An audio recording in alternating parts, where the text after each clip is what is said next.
আসসালামু আলাইকুম এভরিওয়ান, তোমরা সবাই কেমন আছো? আশা করি সবাই ভালো আছো, আমিও ভালো আছি তোমাদের দোয়ায়।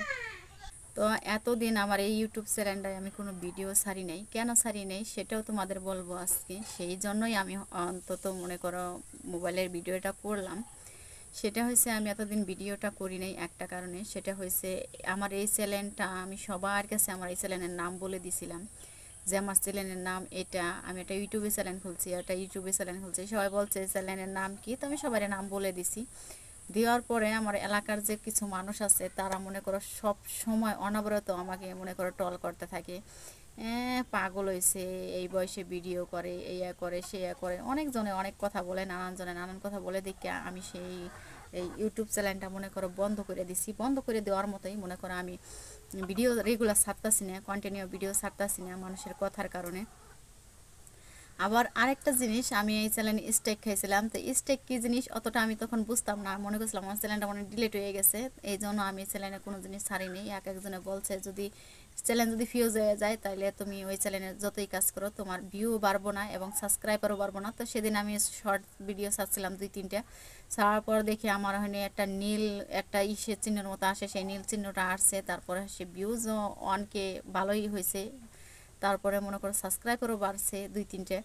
তো এই জন্য ভাবলাম যে তাই আমার এই চ্যানেলটা অনেক আশার চ্যানেল, অনেক কষ্টের চ্যানেল, চ্যানেলটা কেন বাদ দিব। তাই এই চ্যানেলে কন্টিনিউ ভিডিও ছাড়তে থাকি, মানুষে কি বলে বলুক সেটা আমার দেখার দরকার নাই।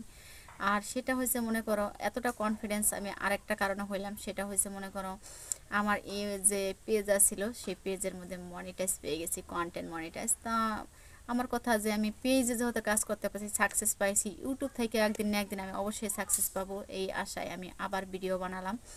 তো তোমাদের কাছে একটা অনুরোধ থাকবে, সবাই আমাকে একটু ভালোবাসা দিবে, সবাই একটু সাপোর্ট করবে। আর তোমাদের কার কার সাপোর্ট, তো অনেক মানুষ অনেক কথা বলবে তোমাকে, অনেক মানুষ অনেক কিছু, আশেপাশের মানুষ অনেক কথা বলবে, কিন্তু তোমাকে ধৈর্য ধরতে হবে, সহ্য করতে হবে। যেমন আমি অনেক ধৈর্য সহ্য ধরার পরে আমি মনে করেছিলাম যে এত বদনাম এত কিছু হওয়ার পরে আমি যদি মনে করো মনিটাইজ না পাই তাহলে কীরকম হবে, কতটা কষ্ট পাবো, কি মানুষে কত কি বলবে, যে মান সম্মান শেষ করছে, টিকটক করছে, এটা করছে সেটা করছে।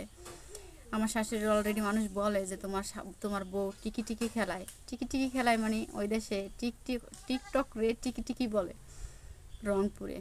তা এরকম অনেকজনে অনেক কথা বলছে, আমি অনেক ধৈর্য ধরেছিলাম যে যদি না পাই কি করে এই মুখ মানুষকে দেখাবো।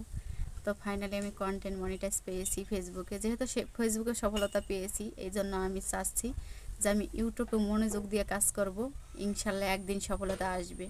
তো সবাই এরকম করে আমার মতো কাজ করতে থাকবেন, ইনশাল্লাহ আপনাদের জন্য দোয়া রইল, একদিন সফলতা আপনারা সবাই পাবেন। তো সবাই ভালো থাকেন।